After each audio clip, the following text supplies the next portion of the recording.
हम देखते हैं कि हमारे साथ जो भी हो रहा है हमें वो पूरी तरीके से एक्सेप्ट कर लेना चाहिए। चाहे वो हमारे साथ गलत ही क्यों ना हो रहा हो, हम उसे स्वीकार करना सीखते हैं। लेकिन ऐसा नहीं है।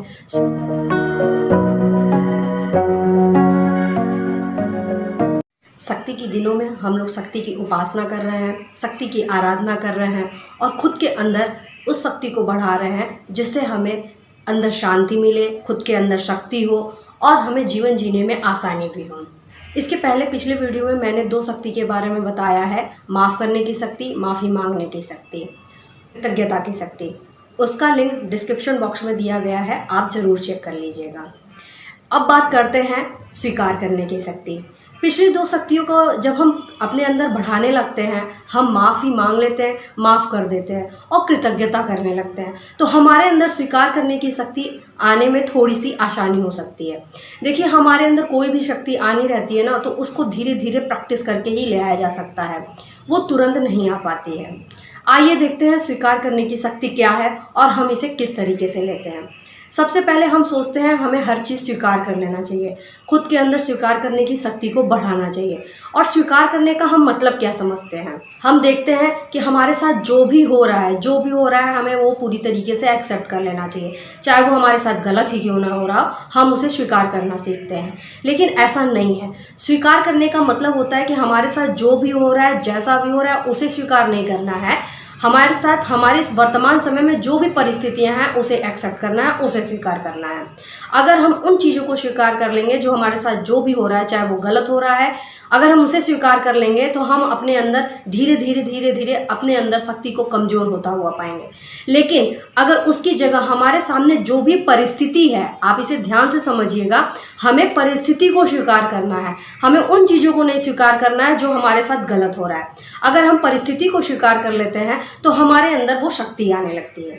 आइए देखते हैं कि स्वीकार करने की शक्ति हमारे अंदर क्यों ज़रूरी है, कैसे आती है और उससे हमें क्या फ़ायदा होता है। सबसे पहले ये देखते हैं कि हमारे अंदर स्वीकार करने की शक्ति क्यों ज़रूरी है। हम किसी भी परिस्थिति का सामना कर रहे होते हैं और हम उससे उलझे हुए रहते हैं, तो हमारे मन में बहुत सारे विचार आते हैं। हमारे अंदर ग्लानि, दुख, हर्ट, नकारात्मक की बहुत सारी भावनाएं आने लगती हैं और हम परेशान होने लगते हैं। हमारे अंदर कई सवाल उठने लगते हैं कि ये मेरे साथ ही क्यों होता है, ये हमेशा मेरे ही साथ होता है, मेरा भाग्य ही खराब है, साथ कोई नहीं है, मेरे साथ मेरे भगवान भी नहीं है, मैं किसकी पूजा करूं। इससे रिलेटेड आपके बहुत सारे प्रश्न आने लगते हैं और उन प्रश्नों का कोई अंत नहीं होता है। एक प्रश्न आएंगे, दूसरे प्रश्न आएंगे, तीसरे प्रश्न आएंगे और उन प्रश्नों की कई शाखाएं आने लगती हैं। अंत में क्या होता है कि आप अपने आप को इतना बेकार और इतना यूजलेस समझने लगते हैं, अपने अंदर की जो शक्ति है वो भी पूरी तरह खत्म करते हैं और सोचते हैं कि अब मेरे जीवन में कुछ नहीं रह गया, कुछ भी सही भी नहीं होगा। इसलिए आपके सामने जो भी परिस्थिति है उसे पूरी तरीके से स्वीकार कर लीजिए। अब आप स्वीकार कर लेते हैं तो क्या फ़ायदा होता है? जब आप किसी चीज़ को, किसी परिस्थिति को स्वीकार कर लेते हैं कि हाँ, वर्तमान समय में इस परिस्थिति का मैं सामना कर रही हूँ, ये कुछ भी हो सकता है। जैसे आप लाइफ में कोई जॉब के लिए स्ट्रगल कर रहे हैं, सेल्फ डिपेंड होने के लिए स्ट्रगल कर रहे हैं, आपकी स्किन खराब है, आपके हेयर खराब है, आपका हेल्थ खराब है, कुछ भी हो सकता है। आप फाइनेंशियली स्ट्रगल कर रहे हैं, आपके पास पैसे नहीं हैं, आप सक्सेस नहीं हो पा रहे हैं, किसी भी तरीके की कोई भी चीज़ का आप सामना कर रहे हैं, तो उसको सबसे पहले स्वीकार कर लीजिए। स्वीकार करने से एक लाभ क्या होगा? आपके मन में जो बहुत सारे सवाल उठ रहे होंगे ना, वो सवाल धीरे धीरे कम होने लगेंगे। देखिए, जब आप समस्या में उलझे रहेंगे तो समाधान कहाँ ढूंढ पाएंगे? आपको समस्या का समाधान ढूंढना है तो उससे पहले आपको मन को तो शांत करना ही पड़ेगा ना। शांत मन में ही तो समाधान ढूंढा जा सकता है और उलझे हुए मन में, अशांत मन में आप समाधान तो ढूंढ ही नहीं पाएंगे और उसमें उलझते हुए जाएंगे। इसीलिए आप बिल्कुल परेशान मत होइए, जो भी परिस्थिति है उसे स्वीकार कर लीजिए कि अभी मेरे पास जॉब नहीं है, वो मुझे स्वीकार है, मैं सेल्फ डिपेंड नहीं हूँ, मेरी स्किन खराब है, मेरा हेयर खराब है, कुछ भी है, मेरे पास फाइनेंशियली दिक्कत है, मेरा हेल्थ खराब है, कुछ भी है। जब आप उसे देख लेंगे, स्वीकार कर लेंगे, उसके आगे आप क्या करेंगे वो बात की बात है, लेकिन वर्तमान समय में आपको स्वीकार कर लेना है। ठीक है, अब आप स्वीकार कर लिए और आप ये भी जान लिए कि हाँ, स्वीकार करने से क्या फ़ायदा होता है।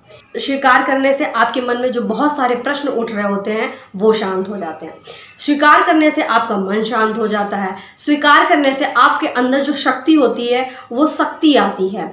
आपके अंदर जो समस्या का समाधान ढूंढने की शक्ति आती है, विपरीत परिस्थिति का सामना करने की शक्ति आती है, ना कि आपकी शक्ति कमजोर होती है। आप इस तरीके से स्वीकार कर लेते हैं।